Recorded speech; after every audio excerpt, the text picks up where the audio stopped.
Dobrý den, vítejte u 22. epizody podcastu LearnCheck Online. Zdraví vás Jana z iLearnCheck.com a dnes budeme pokračovat v interview s Maxem, který dělal zkoušku B1, aby získal české občanství.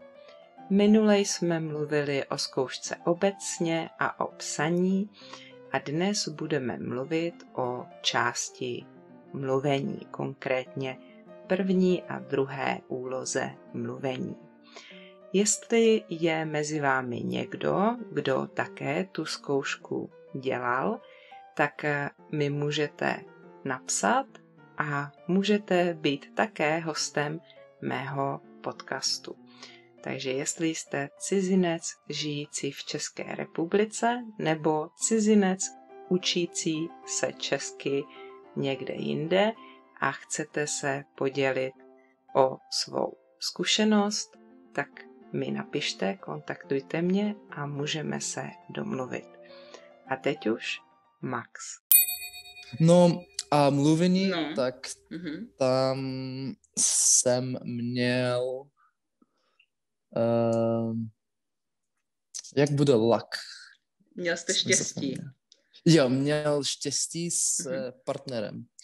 Protože... A měl jste štěstí na partnera, Aha, jo. To je důležité, protože partner musí být dobře připraven a hlavně znát, jak mluví česky.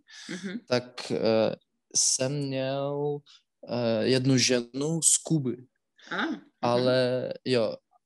Ale ona už bydlí v Praze 11 let a její manžel je Čech. Tak ona mluví česky doma, tak ona mluví, není perfektní, ale blízko. Tak a ještě jsem dělal mluvení poslední, jako poslední člověk. Tak Musel jste dlouho čekat mezi psanou částí a zkouškou ústní. Jo, jsem čekal 3 hodiny, tak já a ta žena jsme šli do hospody, tak byli jsme tam a jsme mluvili česky a připravovali, co budeme dělat, když jeden druhého nerozumí, co musíme, co budeme dělat. Ja. To znamená, můžu se jenom zeptat, jak to u té zkoušky probíhá. Takže vy jste napsali tu písemnou část a potom už jste viděli nějaký seznam, kde jste se dozvěděl, s kým budete tu zkoušku dělat a v kolik hodin, jo? To bylo tam někde na dveřích nebo na zdi. Ano, přesně tak, na dveři. Jo. A první část mluvení člověk může být připraven, protože tam 12 témat, ale člověk jenom musí mluvit o 3 nebo 4 a pak examinátor ještě zeptá na 1 nebo 2. Počkejte, teď úplně nerozumím. Jaká témata, jak to vypadalo? Tak například, jak vypadá vaši rodiči, odkud jste a kde jste vyrůstali, počasí. To je v první úlohy. Počkejte, nebylo to, jakože první úloha je, že se sám představíte a potom v té druhé. Tak mluvíte o druhé úloze, nebo? Ne, o první. Počkejte, takže přišel jste ke zkoušce, byl jste tam vy a byla tam ta žena z Kuby. Examinátoři vás nějak uvítali a předkládali vám nějaké otázky, anebo papír, tam byl papír. Že tam byl papír. Papír, kde bylo napsáno 4 z těch 12 témat. Aha.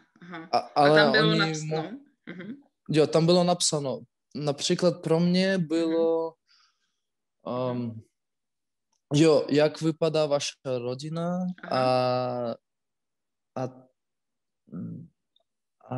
a co máte rádi k jídlu, jako jídlo mají nejradši. A už jsem zapomněl ostatní dvě, ale jo. A pak, když jsem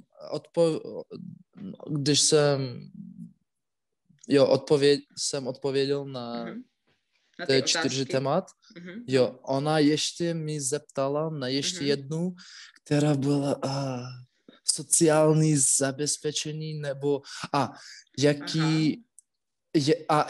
sociální zabezpečení a také, co bych chtěli mít v okolí vašeho doma, jako například poštu nebo hřiště. Ano. No, já jsem jako službu, bych chtěli mít v okolí doma, svého doma. Jo. Okay. Tak to byla první část? To bylo těžší. Jo, to byla první část. Jo. A druhá část, tam je... jsem musel vybrat papír, ale jsem nevěděl, jaká tam téma. Tak moje téma byla... není téma, tam je obrázek, jo? Tak můj obrázek byl dům v lesu. A otázka byla, kde by chtěli bydlit, v lesu nebo v městě. Jo? Kde je pro vás lepší život. Jasně. Venku nebo v městě. Tak to pro mě bylo jednoduché. Jo.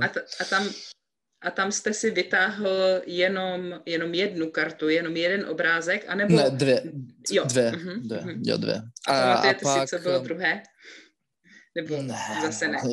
Vy si pamatujete to, co jste si vybral, jasně. Jo, určitě. Dobře. Takže jste mluvil? Jo, jsem myslel, že mluvil dobře. A dlouho? Jo, dost. Jo. S tím jsem neměl problém s časem. Jsem neměl to. To bylo v pořádku. A třetí úloha... A můžu se jenom zeptat, takže tam jste mluvili jenom sám, anebo vám na konci opět dali pár otázek k tomu tématu? Jo. Na něco se ještě zeptali, jo? Nebo na něco jiného? Nebo něco k tomu tématu? Něco k tomu tématu, jo. Není na nic jiného. Jasně.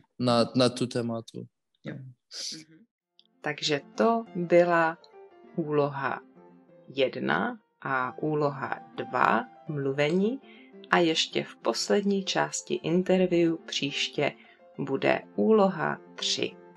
Jestli máte nějaké otázky, napište mi, můžete mi napsat do komentářů na YouTube a nebo mi můžete napsat na e-mail janaslav@gmail.com. Také se můžete stát mými patrony na www.patreon.com/iLearnCzech. Předem děkuju a taky děkuju všem těm, kteří už tam mými patrony jsou. Podpoříte tím tvorbu dalších videí a podcastu. Přeju krásný den.